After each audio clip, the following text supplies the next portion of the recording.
उसे शक था कि उसकी पत्नी का किसी से अवैध संबंध है और अब वो पत्नी के प्रेमी को रास्ते से हटाना चाहता था। शायद यही कारण है कि वो लगातार YouTube पर यह सर्च कर रहा था कि आखिर पत्नी के प्रेमी को कत्ल किस तरह किया जाए। पुलिस का दावा है कि उसे कई वीडियोस मिले और उसके बाद उसने एक ऐसी वारदात को अंजाम दिया जिसने सभी को हैरत में डाल दिया। नमस्कार, आदाब दोस्तों, मैं आपका साजिद सैफी हूं और आप हमारी खास पेशकश बेपर्दा देख रहे हैं। दरअसल बेपर्दा में हम उन घटनाओं की बात करते हैं जिन पर एक बार में किसी को भी यकीन कर पाना मुश्किल हो। आज की कहानी शुरू करें उससे पहले हमारी और हमारी पूरी टीम की ओर से आपको होली के पावन पर्व की ढेरों शुभकामनाएं। तो चलिए कहानी शुरू करते हैं। 14 मार्च 2024 को इलाहाबाद की कौशांबी पुलिस ने राम सूरत का लहूलुहान शव उन्हीं के खेत से बरामद किया। राम सूरत को कुछ इस तरह कत्ल किया गया था कि पहले उन पर किसी धारदार हथियार से हमला किया गया हो और फिर उनकी पहचान छुपाने के लिए उनके चेहरे को किसी वजनदार हथियार से शत विशत कर दिया गया हो। खैर, घटना की सूचना के बाद पुलिस मौके पर पहुंचती है और राम सूरत के शव को पंचनामा की कार्रवाई के बाद पोस्टमार्टम को भिजवा देती है। अब पुलिस राम सूरत के परिवार के लोगों से संपर्क करती है और उनसे ये जानकारी हासिल करती है कि आखिर इस कत्ल को लेकर कहीं उनको किसी पर कोई शक तो नहीं है। तो राम सूरत का बेटा धर्मेंद्र अपने ममेरे भाई पर अपने पिता की हत्या का आरोप लगाता है। चूंकि मामला एक सनसनीखेज हत्या का था, तो ऐसे में पुलिस न सिर्फ हर पहलू पर बारीकी से जांच कर रही थी, बल्कि जो सूचनाएं पुलिस को मिल रही थी उन सभी इनपुट्स पर पुलिस तत्काल कार्रवाई भी कर रही थी। धर्मेंद्र ने अपने जिन ममेरे भाइयों पर अपने पिता की हत्या का शक जताया, पुलिस की टीम तत्काल उनके दहलीज पर पहुंचती है, मगर पुलिस पाती है कि वो लोग सब अपने घर में मौजूद हैं। हालांकि पुलिस उस वक्त उन लोगों को हिरासत में लेकर उनसे पूछताछ जरूर करती है, लेकिन पुलिस का शक इस बात को लेकर गहरा रहा होता है कि आखिर यदि कोई कत्ल की सनसनीखेज वारदात को अंजाम देता है तो वो इतनी आसानी से अपने घर कैसे ठहर सकता है। खैर, इस घटना को लेकर, इस घटना के खुलासे को लेकर पुलिस जहां अपने खबरियों को सक्रिय करती है, तो वहीं सर्विलांस की भी मदद ली जाती है। पुलिस परिवार के हर सदस्य की CDR, उनकी कॉल डिटेल, उनकी लोकेशन, इन सारी चीज़ों का पता लगाने में जुट जाती है। अब पुलिस जो मृतक का बेटा है धर्मेंद्र, जब उसकी कॉल हिस्ट्री निकालती है तो पुलिस के हाथ कुछ ऐसे सबूत लगते हैं जिनसे कहीं ना कहीं जो शक की सुई है वो राम सूरत के साले के लड़कों पे नहीं, बल्कि उसके खुद के बेटे की तरफ कुछ संदेह भरे इशारे देते हैं। अब पुलिस धर्मेंद्र को हिरासत में ले लेती है।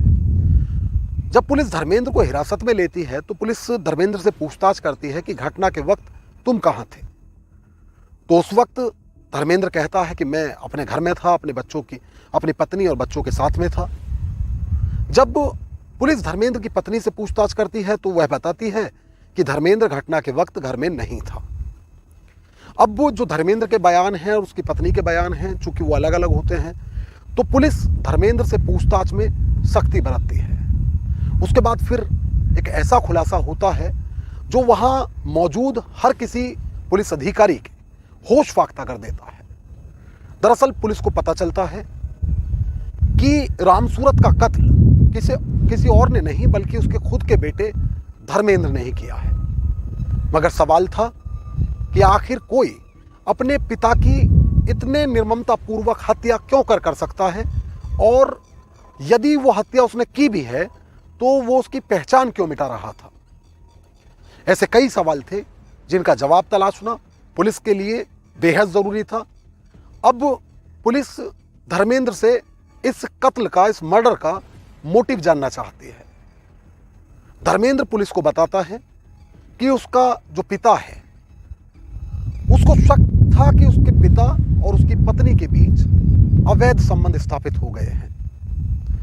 पुलिस अधिकारियों ने बताया कि धर्मेंद्र ने पुलिस पूछताछ में ऐसे कई चौंकाने वाले खुलासे किए जिन पर किसी को एक बार में यकीन भी ना हो पाए। पुलिस अधिकारियों का दावा है कि धर्मेंद्र ने पूछताछ में बताया कि उसकी पत्नी 2 माह की गर्भवती है, जबकि उसके पत्नी के कोख में जो बच्चा है, धर्मेंद्र मानता है कि वो बच्चा भी धर्मेंद्र का ना होकर उसके पिता राम सूरत का है। धर्मेंद्र ने बताया कि उसकी पत्नी और पिता को लेकर वह पहले से जानता था कि उन लोगों के बीच अवैध संबंध है, लेकिन अदावत की आग में जलते रहने के बावजूद भी धर्मेंद्र अपने पिता को कत्ल नहीं करना चाहता था। लेकिन धर्मेंद्र की अदावत की इस आग को उस वक्त हवा लगी जब राम सूरत ने एक बेशकीमती जमीन का इकरारनामा महज 5 लाख रुपए में कर दिया। अब धर्मेंद्र सोच रहा था कि पहले वो उसकी पत्नी के साथ अवैध संबंध रखते हैं और अब एक बेशकीमती ज़मीन जिसकी कीमत करीब 50 लाख बताई जाती है, उस ज़मीन का इकरारनामा भी राम सूरत ने महज 5 लाख रुपए में कर दिया। इसके चलते वो ना सिर्फ अपने पिता की हत्या के लिए एक अपराध कथा लिखता है, बल्कि वो उसे बखूबी अंजाम भी देता है। इस खूनी इबारत को अंजाम देने के लिए धर्मेंद्र यूट्यूब पर यह सर्च करता है कि अपनी पत्नी के प्रेमी को किस तरह कत्ल किया जाए। कहा जाता है कि इस दौरान यूट्यूब पर उसे कई ऐसे वीडियोस देखने को मिलते हैं जिनसे वो ना सिर्फ मोटिवेट होता है, बल्कि वो इस वारदात को अंजाम देने के लिए 14 मार्च का दिन मुकर्रर करता है। कहा जाता है कि 14 मार्च को जब राम सूरत कृषि के लिए, खेती किसानी के लिए अपने खेत पर गए हुए थे, तब धर्मेंद्र पीछे से पहुंचता है और वहां पड़े फावड़े से अपने पिता पर तब तक ताबड़तोड़ वार करता है जब तक कि उनकी सांसों की डोर ना टूट जाए। इतना ही नहीं, इसके बाद कहा जाता है कि राम सूरत वहां पड़े पत्थर से अपने पिता के चेहरे पर ताबड़तोड़ वार कर उनके चेहरे को कुचल देता है, क्षत-विक्षत कर देता है। वारदात को अंजाम देकर धर्मेंद्र वहां से फरार हो जाता है। जब पुलिस और ग्रामीण मौके पर पहुंचते हैं, अन्य परिवारजन मौके पर पहुंचते हैं, तो धर्मेंद्र भी वहां मौके पर पहुंचता है और ये सारा इल्ज़ाम अपने ममेरे भाइयों पर लगा देता है। लेकिन पुलिस अपनी सूझबूझ और सर्विलांस टीम की मदद से ना सिर्फ इस घटना की कड़ी दर कड़ी जोड़ देती है, बल्कि धर्मेंद्र का चेहरा भी बेपर्दा कर देती है। धर्मेंद्र ने पुलिस को यह भी बताया कि धर्मेंद्र चाहता था कि एक तो जो इकरारनामा उसके पिता ने किया है, उनके कत्ल के बाद वो ज़मीन वो उन लोगों को नहीं देगा जिनको ज़मीन लिखवाई गई है, और इस कत्ल के बाद उसको यह भी लगता था कि सरकार भी उसे आर्थिक मुआवजा दे सकती है। और कहीं ना कहीं धर्मेंद्र अपने ममेरे भाइयों से भी रंजिश रखता था, जिसमें उसको लगता था कि धर्मेंद्र जब अपने पिता को कत्ल कर देगा और अपने ममेरे भाइयों के खिलाफ नामजद तहरीर दे देगा तो पुलिस उनको उसके कत्ल के आरोप में जेल भेज देगी। धर्मेंद्र ने बहुत ही शातिराना अंदाज में इस वारदात को अंजाम दिया, लेकिन पुलिस ने अपनी सूझबूझ से इस घटना का राजफाश कर दिया।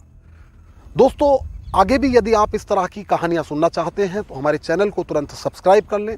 यदि आप हमारी स्टोरीज पसंद करते हैं तो हमें सपोर्ट करिए। हमारे वीडियोस के लिंक को अपने दोस्तों और रिश्तेदारों में ज़्यादा से ज़्यादा शेयर कर दीजिए। नमस्कार।